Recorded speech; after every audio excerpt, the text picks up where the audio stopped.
प्यारे बच्चों, आज हम आपकी दरसी किताब जान पहचान के सबक 8 का मुताला करने जा रहे हैं, जिसमें एक तोते ने अपनी चालाकी से कैद से किस तरह से रिहाई पाई। ये कहानी आप तक पहुंचेगी और ये आप देखिएगा कि किस तरह से मीठी मीठी बातें करने से हमें क्या हासिल हो जाता है। इंसान की ज़बान या किसी जानवर की ज़बान, किसी जानवर की बोली उसे फ़ायदा भी पहुंचाती है तो बड़ा नुकसान भी पहुंचा सकती है। आइए आगाज़ करते हैं। देखिए, तस्वीर में आपको तोता ख़रीदते हुए एक सौदागर नज़र आ रहा है। कहानी पढ़ते हैं और आप देखते जाइएगा कि उसमें क्या क्या समझ में आपको आता है और क्या आप उससे समझने की कोशिश करेंगे। इसमें कुछ मुश्किल लफ्ज़ भी आएंगे और कुछ जुमले इस तरह के आएंगे कि आप पहली बार देखेंगे, उनको पहली बार पढ़ेंगे तो उनका मतलब भी मैं आपको बताता जाऊंगा। आइए शुरू करते हैं। अरब के एक सौदागर ने एक तोता पाला था। अरब जो हमारे हिंदुस्तान से बाहर दूसरा मुल्क है वो अरब है, तो वहाँ के रहने वाले लोग अरबी कहलाते हैं। तो अरब के एक सौदागर कहते हैं जिसे आप बिजनेसमैन इंग्लिश में कहेंगे, और व्यापारी जो इधर से माल ख़रीद करके दूसरी जानिब यानी अपने मुल्क से माल ख़रीदता है और दूसरी जगह जा कर के दूसरे मुल्क में जा कर के बेचता है, उसे सौदागर कहते हैं। तो अरब का एक सौदागर, उसने तोता पाला था। एक तोता पाला था बहुत खूबसूरत और अच्छी आवाज़ वाला, बहुत तो प्यारा था, उसकी शक्ल सूरत भी अच्छी थी और बहुत मीठी मीठी बातें करता था, बहुत अच्छी आवाज़ थी उसकी। सौदागर परिंदों की बोली जानता था। अब सौदागर में भी ये खूबी थी कि वो परिंदों की बोली बहुत अच्छी तरह से जानता था और उनको समझता भी था और तोते से मीठी मीठी बातें करता था।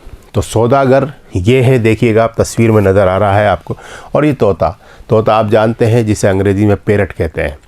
तो तोता बहुत मीठी मीठी बातें करता था, तो सौदागर उसकी बोली समझ करके उससे लुत्फ़अंदोज़ होता था। आगे बढ़ते हैं। देखिए, अब हमारे सामने आगे का सबक आगे बराबर मुतावातिर चलता रहेगा, उसको हम पढ़ते जाते हैं। एक बार सौदागर हिंदुस्तान के सफ़र के लिए तैयार हुआ। अरब का रहने वाला था, लेकिन वो हिंदुस्तान जो हमारा मुल्क है उसमें आने के लिए तैयार हुआ। यहाँ से कुछ सामान वगैरह तिजारत का लेना होगा और तिजारत का वहाँ बेचना होगा, तो वो उसने यहाँ का सफ़र का इरादा किया। उसने अपने तमाम नौकरों से पूछा, उसने अपने तमाम मुलाजिमीन को बुलाया, नौकरों को बुलाया और उनसे पूछा, उस मुल्क से तुम्हारे लिए क्या तोहफ़े लाऊं। उसने अपने नौकरों से पूछा कि भाई मैं वहाँ जा रहा हूँ हिंदुस्तान, और वहाँ से आपके लिए क्या लेकर आऊँ। सब ने अपनी अपनी पसंद की चीज़ें बताई। सब ने अपनी अपनी, हर आदमी ने, जो उसका नौकर था उसने अपनी अपनी पसंद की, किसी ने कुछ बताया, किसी ने कुछ बताया। अब आखिर में तोते की बारी आई। तो उसने कहा, मुझे कुछ मंगवाना तो नहीं है, अलबत्ता मेरी कौम के लोगों को मेरा सलाम पहुंचा दीजिए।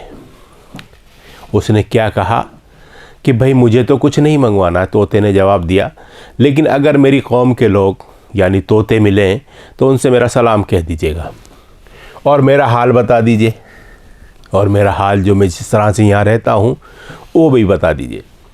उनसे कहिए कि मैं परदेश में हूँ और आपने मुझे भुला दिया।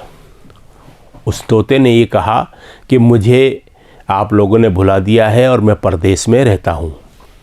किस्मत ने मुझे कैद में डाल दिया है, मतलब मुझे प्रिजनर यानी एक कैदी की हैसियत से बना दिया है।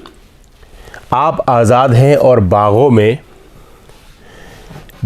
रहते हैं, बागों की सैर करते फिरते हैं। मैं रात दिन वतन की और आपकी याद में तड़पता रहता हूँ। उस तोते ने कहा कि आपने मेरे वतन आप जा रहे हैं और मेरी कौम के लोगों से वहाँ पर आप ये कहना कि मैं परदेश में हूँ, कैद में हूँ और आपने मुझे भुला दिया है। आप लोग बागों की सैर करते हो और खूब मज़े से रहते हो और मैं यहाँ आपकी याद में तड़पता रहता हूँ। इस कैद से रिहाई की कोई सूरत हो तो मुझे बताइए। उसने ये भी कहा कि इस कैद यानी सौदागर के घर में रहता था वो, तो पिंजरे में रहता था, तो वहाँ कैदी था।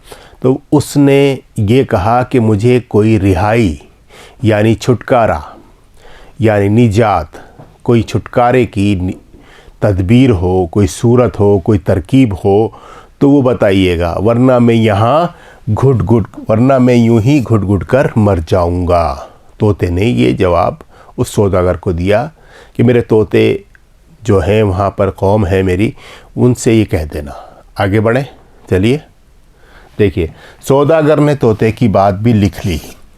सौदागर जो होता है कुछ सामान लेने जाता है, जिस तरह से हम लोग भी या हमारे घर में से, हमारे वालिदैन में से या हमारे भाई वगैरह कोई भी सामान लेने जाते हैं तो वो पर्चा बना करके, एक लिस्ट बना करके, फ़हरिस्त बना करके ले जाते हैं। और उसके बाद इसी तरह से सौदागर ने भी उन सब की बातें अपने कागज़ में, अपनी नोटबुक में, अपनी कॉपी में लिख ली। जब वो सफ़र करते करते हिंदुस्तान की सरहद में पहुंचा, अब वो सफ़र कर रहा था, सफ़र करते करते वहाँ पहुंचा तो उसने वहाँ पर, तो उसे तोतों का एक झुंड नज़र आया। वहाँ पर उसे एक झुंड नज़र आ गया तोतों का। अब ये इत्तेफाक है, कुदरत की बात है कि वहाँ पर उसे तोते मिल गए। इसने अपनी सवारी रोकी और तोते का सलाम वो पैगाम पहुँचाया। उसने वहाँ पे सवारी रोक ली अपनी, जिससे भी वो गया था, सफ़र किया था उसने। तो वो तोते को झुंड को देख करके रुक गया और उनको तोतों से ये कहा उसने कि मेरे यहाँ पर एक तोता है और उसने आपको सलाम कहा है और ये पैगाम दिया है जो उसने तोते ने बताया था। पैगाम सुनते ही उन तोतों में से एक थरथराकर ज़मीन पर गिर पड़ा और ठंडा हो गया। अब जब किसी तोते वहाँ पे उन झुंड में से, वो झुंड था, वो एक ग्रुप था, उसमें से एक तोता जब ये सुना तो एक थरथराकर गिर पड़ा और ठंडा हो गया। अब ठंडा होने का मतलब है मर गया। आगे चलते हैं। सौदागर को बहुत अफसोस हुआ। सौदागर ने जब देखा कि मुझे इनको पैगाम सुनाना ही नहीं चाहिए था, ये बेचारा अपनी जान से चला गया, सौदागर को बहुत अफसोस हुआ कि उसने ये पैगाम क्यों पहुंचाया।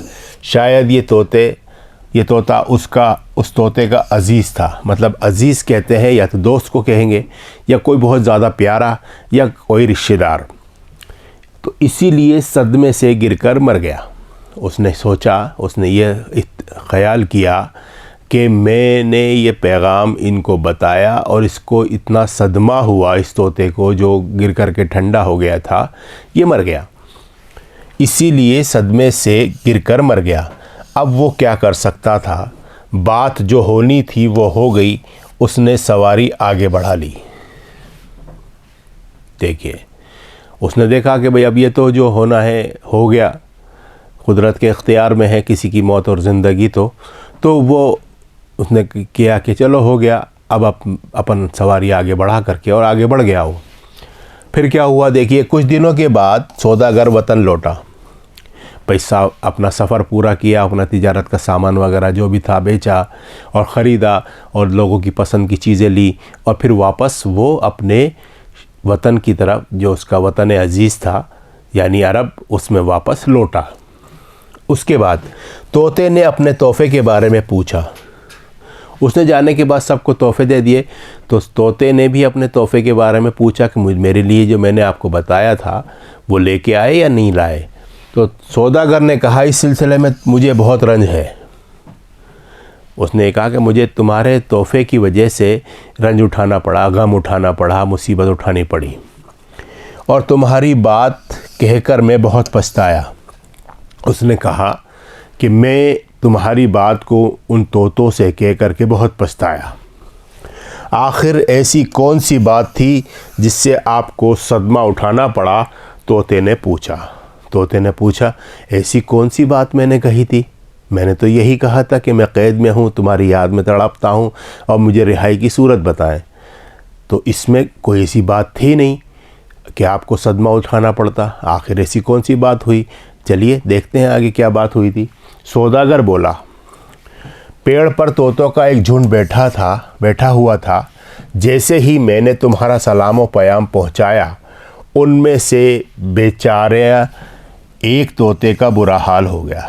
एक बेचारा तोता था, उसका बुरा हाल हो गया, उसका दिल फट गया। वो कप कपा कर ज़मीन पर गिर पड़ा और ठंडा हो गया। यानी उसका दिल बिल्कुल फट गया। गम से भी फट जाता है और बीमारी से भी फट जाता है, तो दिल उसका फट गया और वो गिर करके ठंडा हुआ और मर गया। सौदागर ने तोते को जब ये माजरा सुना, सौदागर ने तोते को ये माजरा सुनाया। माजरा कहते हैं हाल को। तो माजरा सुना तो वो भी उसी तरह कपकपाया, पिंजरे में गिर पड़ा और ठंडा हो गया। मतलब उसने भी यही मतलब यह हुआ कि उसने भी हाल सुना और तोता पिंजरे में कपकपाया और ठंडा हो गया और गिर गया। सौदागर ये देखकर बहुत रंजीदा हुआ, रोने धोने लगा और अपने आप को मलामत करने लगा। सौदागर ने ही देखा कि मैंने एक तो वहाँ हिंदुस्तान में तोते को कहा था तो वो ठंडा हो गया था, और आज इसको बताया तो ये भी ठंडा हो गया। हाय, मैंने एक कैसी गलती की। वो क्या कह रहा है, मैंने एक कैसी गलती कर दी, कैसी गलती मुझसे हो गई कि मैंने इसे बता दिया। मैं बताता नहीं तो ये ज़िंदा रहता। अगर मैं ये बात ना कहता तो क्या हर्ज हो जाता। अगर मैं कोई ये बात जिसको बताई है इस तरह से इसको नहीं बताता तो क्या हर्ज हो जाता, क्या बुराई हो जाती। इंसान की ज़बान ही आग है। इंसान की ज़बान, जैसा कि सबक का शुरू में मैंने कहा था, इंसान ज़बान से ही सब कुछ जीत भी सकता है और सब कुछ हार भी सकता है। तो इंसान की ज़बान एक आग है। कभी ये खरमन जमा करती है, कभी उसमें आग लगाती है। तो कभी तो ये खरमन जमा कर लेती है, बहुत सारी अच्छी अच्छी बातें भी जमा कर लेती है, और कभी उनमें आग लगा देती है। ये ज़बान जो चाहे कर दे। अफसोस, हज़ार अफसोस। उसे अफसोस हुआ, हज़ार दफ़ा अफसोस हुआ। वो रोने धोने लगा और अपने आप को मलामत करने लगा। सौदागर ने रो धो कर तोते को उठाया और पिंजरे से बाहर फेंक दिया। तोते को उठाया उसने, क्या मर गया अब तो क्या करें, इसको उठा करके उसने बाहर फेंक दिया। तोता ज़मीन पर गिरते ही उड़ा और एक पेड़ की टहनी पर जा बैठा। तोता जैसे ही पिंजरे से बाहर फेंका तो वहाँ से उठा और उड़ करके पेड़ की एक टहनी पे ऊंचाई पे बैठ गया।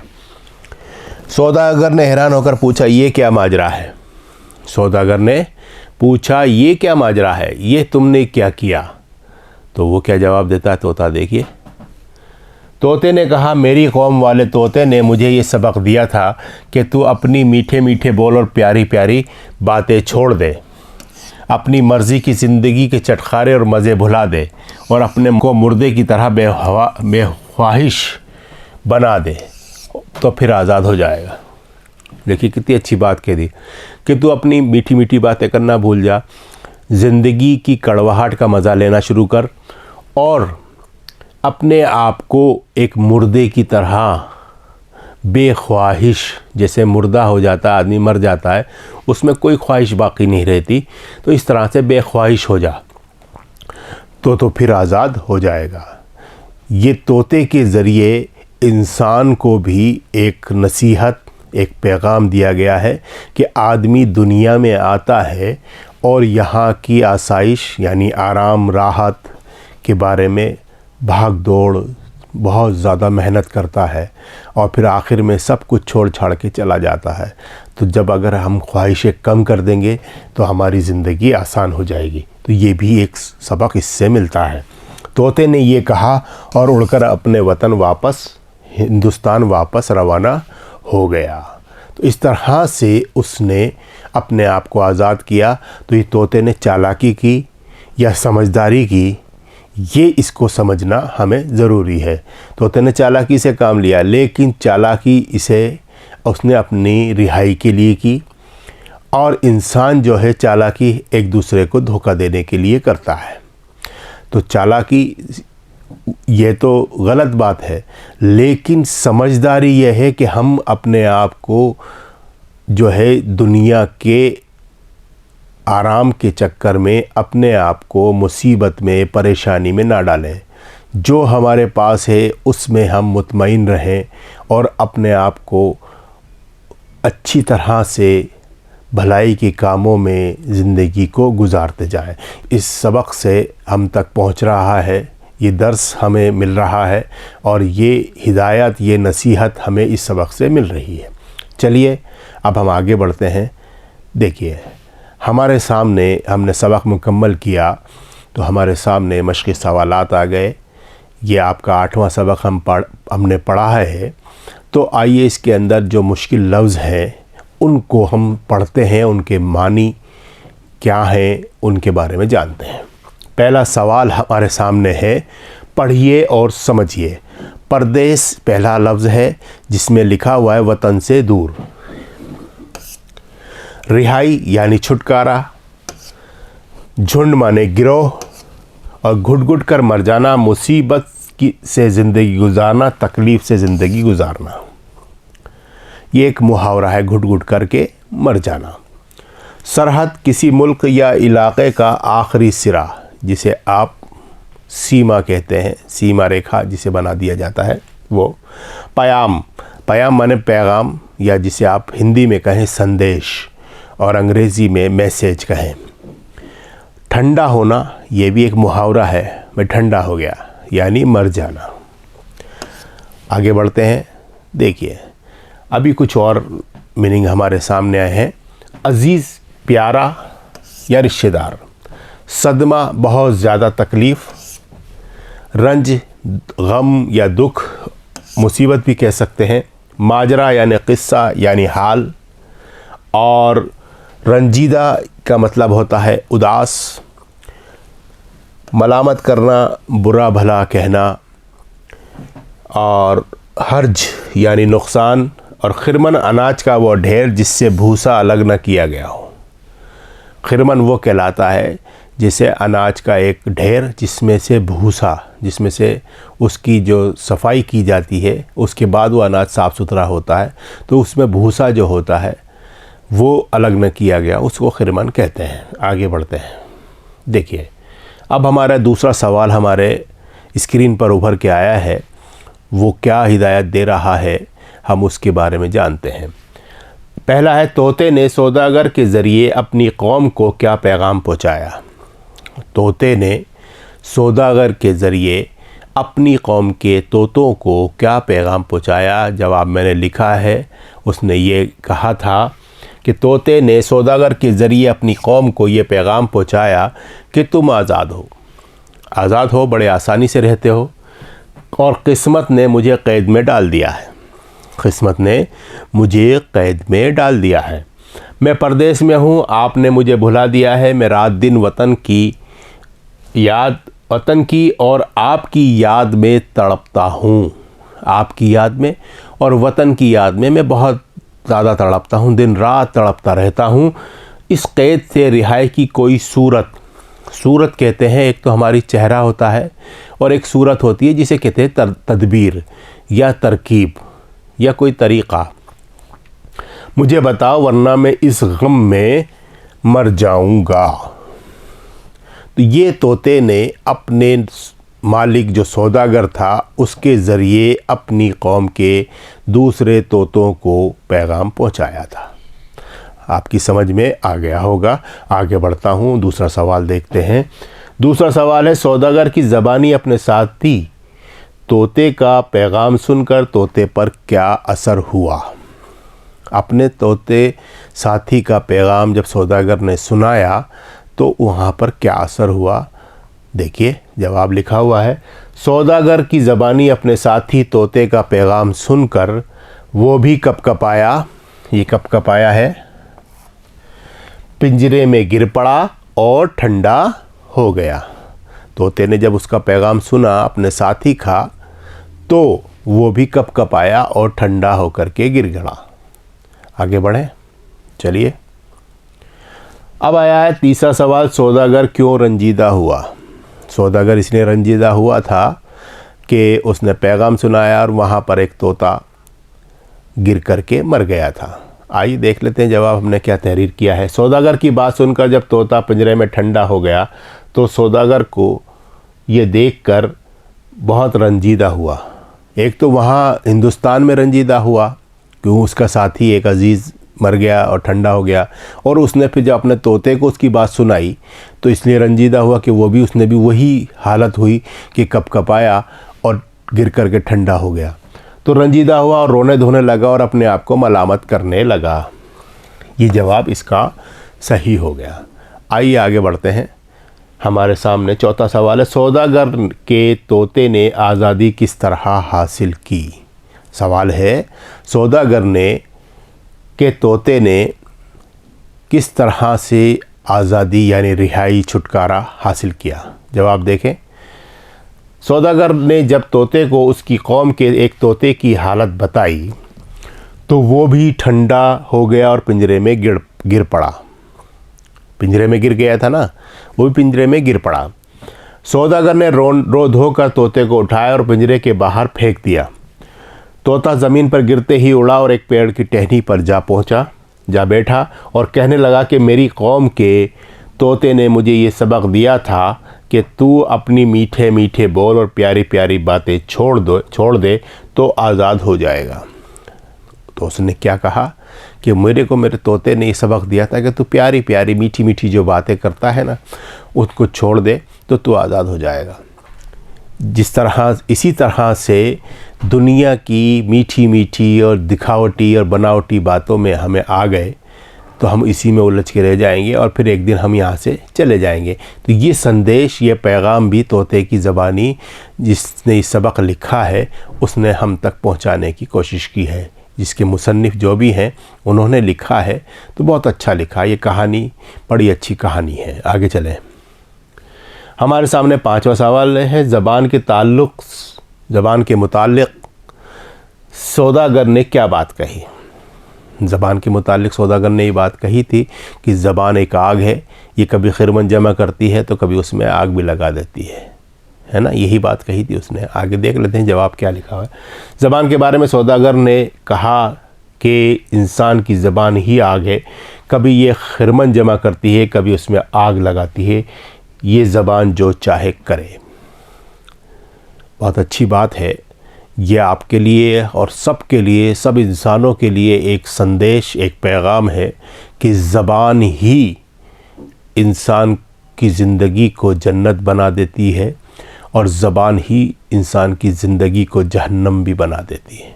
यानी जन्नत और दोज़ख, जिसे आप हिंदी में स्वर्ग नर्क कहेंगे, वो बना देगी।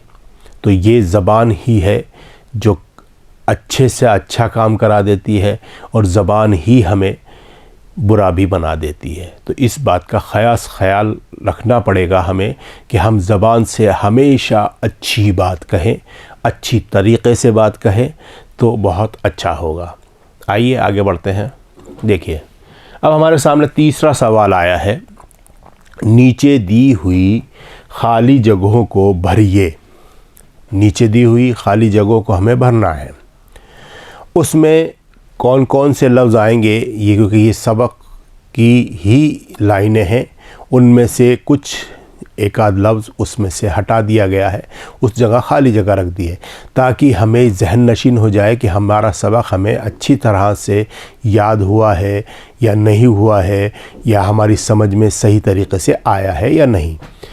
पहला है, सौदागर परिंदों की जानता था। तो ये शुरू के पैराग्राफ से ही ये लाइन है, सौदागर परिंदों की जानता था। क्या जानता था? खासियत, खूबी या बोली? हाँ, बोली जानता था। तो बोली लिखते हैं इसमें, बेवाव बो लाम और ये बोली। दूसरा हमारे सामने सवाल है कि उनसे कहिए कि मैं हूँ। मैं हूँ क्या है? देखिए, क़ैद में भी हो सकता है, परदेश में भी हो सकता है, मुश्किल में भी हो सकता है। किस चीज़ में? तो तोते की ज़बान है ये। तोते ने कहा था कि मैं परदेश में हूँ, तो परदेश लिखते हैं हम, पे रे पर दाल ये और सीन, परदेश। अब तोता तीसरी जो तोते की कहानी, तोते की चालाकी की सबक हमने पढ़ा है, उसी का तीसरा सवाल है, उसे तोतों का एक नज़र आया। अब उसे किसे कहा जा रहा है? उसे तोतों का एक नज़र आया, क्या नज़र आया? हाँ, झुंड नज़र आया, जिसे आप गिरोह कह सकते हैं, हिंदी में आप समूह कह सकते हैं। झुंड नज़र आया। झे नून डाल, झुंड। अब चौथा सवाल हमारे सामने है, इंसान की ज़बान ही है, क्या है? गौर कीजिए ज़रा, दिमाग पे ज़ोर डालिए। अभी आखिरी सवाल हमने किया है, ये सौदागर की ज़बान से निकले हुए जुमला है, इंसान की ज़बान ही आग, अलीमद आ गाफ, आग है। और पांचवा जुमला आपके सामने है, ये कहा और उड़कर अपने वतन रवाना हो गया। अब मुझे याद आ रहा है कि ये सबक की आखिरी लाइन है। वतन कौन सा था उसका? सौदागर कौन से मुल्क में अपना सामान लेकर के सफ़र करने गया था? हिंदुस्तान, हमारा मुल्क। तो हिंदुस्तान लिखते हैं।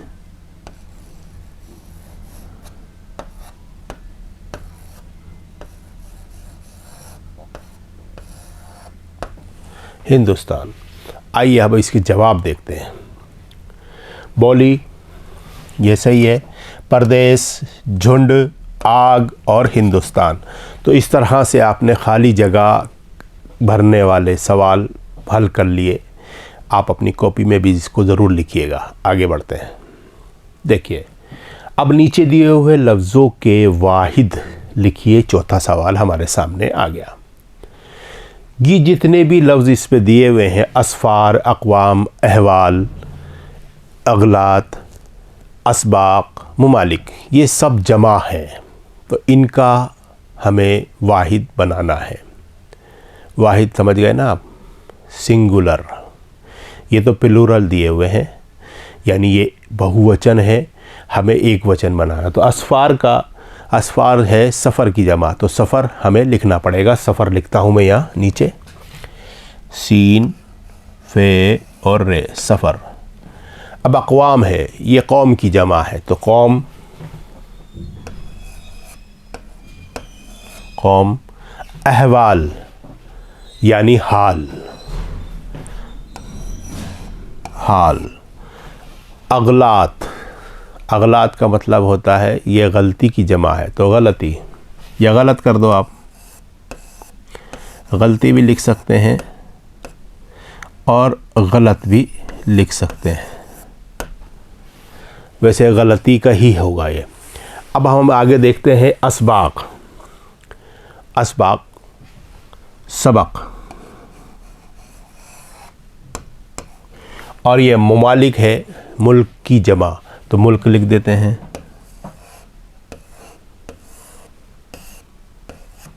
मुल्क। तो देखिए, आइए इसके जवाब देखते हैं। हमने वाहिद बना लिए, आगे चलते हैं। देखिए, असफ़ार का सफ़र, अक़वाम का कौम, अहवाल का हाल, अगलात का गलत और असबाक का सबक, मुमालिक का मुल्क। तो ये जवाब भी हमारा सही हो गया। आप इसे ज़रूर लिखिएगा। आगे चलते हैं। पांचवा सवाल हमारे सामने, इस सबक से ऐसे 5 जुमले तलाश करके लिखिए जिनमें सिफत का इस्तेमाल किया गया है। तो मैंने जवाब भी लिख दिया है। सिफत जिसमें सौदागर का तोता बहुत खूबसूरत था, तो खूबसूरत ये इसकी सिफत है। दूसरा, 5 जुमले मैंने छांट करके बनाए। मैं कैद में हूँ, कैद में घुट घुट कर मर जाऊँगा, तो घुट घुट कर मरना सिफत हो गया। कैद में होना और फिर घुट घुट कर मर जाना। एक तोते का बुरा हाल हो गया। अब इसमें हाल जो है वो कैसा हुआ? बुरा, तो ये बुरा सिफत है, ये बुरा हाल। इंसान की ज़बान ही आग है, तो ज़बान की सिफत क्या है? आग, तो ये आग क्या हो गई, सिफत हो गई। तोता कपकपाकर ज़मीन पर गिरा और ठंडा हो गया। अब ठंडा होना यहाँ पे सिफत है। अब हमने जवाब तो कर ही लिए थे, जवाब लिखा हुआ था, हमने कर लिया। अब छठा सवाल हमारे सामने आ गया। नीचे दिए हुए मुहावरों को जुमले में इस्तेमाल कीजिए। मीठी मीठी बातें करना मतलब अच्छी अच्छी बातें करना, चापलूसी करना या मोहब्बत के साथ बात करना, दोनों तरह से मतलब निकाला जा सकता है। घुट घुट कर मरना मतलब बहुत परेशान हाल होना। ठंडा होना, मर जाना। रंज उठाना, तकलीफ़ उठाना। अब मैंने इसको जुमलों में इस्तेमाल किया है। इंसान को मीठी मीठी बातें करनी चाहिए। कैद खाने में कैदी घुट घुट कर ज़िंदगी गुजारते हैं। तोता सौदागर की बात सुनकर ठंडा हो गया। सौदागर को तोते की मौत का रंज उठाना पड़ा। तो ये जवाब भी हमने कर लिया। आगे बढ़ें, चलिए देखिए। अब हमारे सामने 7वां सवाल आया है, खुशखत लिखिए। ये बहुत अच्छा सवाल मानता हूँ मैं। इससे आपको लिखने की मशक बहुत अच्छी तरह से होती है, क्योंकि इसमें एक लफ्ज़ को 5-5 मरतबा लिखवाया जाता है। आइए आगाज़ करते हैं। आप लोग साथ तैयार हो जाइए, अपनी कॉपी हाथ में ले लीजिए, पेन संभाल लीजिए और फिर लिखने की मशक शुरू कीजिए। पहला लफ्ज़ हमारे सामने है इस सवाल का, तोहफ़ा। तोहफ़ा लिखना है हमें। आइए, ते है फे है, तोहफ़ा। फिर तोहफ़ा लिखते हैं, तोहफ़ा। फिर तोहफ़ा लिखते हैं, तोहफ़ा। फिर तोहफ़ा, तोहफ़ा। फिर तोहफ़ा। अब इसको मैं कशिश के साथ भी बना सकता हूँ। अच्छा, एक कशिश ये भी हो सकती है, ये तो है ही, एक ये भी हो सकती है, लेकिन ये ज़्यादा इस्तेमाल नहीं होती, ये वाली ज़्यादा इस्तेमाल होती है। अब दूसरा सवाल हमारा जो ये चल रहा है, इसका लफ्ज़ है परदेस। परदेस यानी जो दूसरा वतन होता है, वहाँ रहता है आदमी, तो परदेस होता है। परदेस। आइए लिखते हैं, पे रे पर दाल ये सीन, परदेस। फिर परदेस लिखते हैं, पे रे पर दाल ये सीन, परदेस। फिर परदेस लिखते हैं एक मर्तबा। ये देखिए, अब इसको कशिश वाला सीन बना देते हैं, परदेस। फिर परदेस हम लिखते हैं पर और ये देश, परदेस, परदेस। आइए आगे बढ़ते हैं और हमारे सामने कौन से लफ्ज़ आ रहे हैं उनकी मश्क की तरफ चलते हैं। पयाम। पयाम लिखते हैं, पे ये अलीफ मीम, पयाम। इसको अब मैं कशिश से बनाता हूँ। देखिए, पे ये की कशिश और अलीफ, पयाम। फिर पयाम लिखते हैं, पयाम। फिर पयाम, पयाम। अब उसके बाद लफ्ज़ है सदमा। सदमा यानी तकलीफ़ उठाना, रंज उठाना, वो सदमा। स्वाद, दाल और मीम और है, सदमा। अब स्वाद और दाल को कशिश के साथ और फिर मीम है, सदमा। अब इसको हम यूँ भी बना सकते हैं, फिर मीम को कशिश के साथ, सदमा, सदमा, सदमा। उसके बाद है झुंड। झुंड जिसको मैंने बताया ग्रुप या गिरोह। आइए लिखते हैं, झे लिखते हैं पहले, फिर नून डाल, कशिश से बना दिया मैंने इसको, झुंड। फिर झुंड बनाते हैं, पेश की अलामत इस पे भी लगा देता हूँ और यहाँ भी लगा देता हूँ, झुंड। फिर देखिए, झुंड,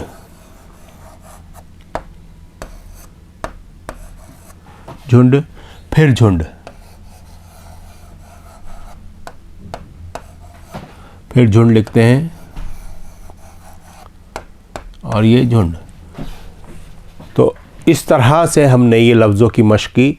यही आपका सबक इख्तिताम पजीर होता है। आपसे इजाज़त चाहता हूँ, लेकिन आप अपनी मश्क जारी रखिएगा। आदाब।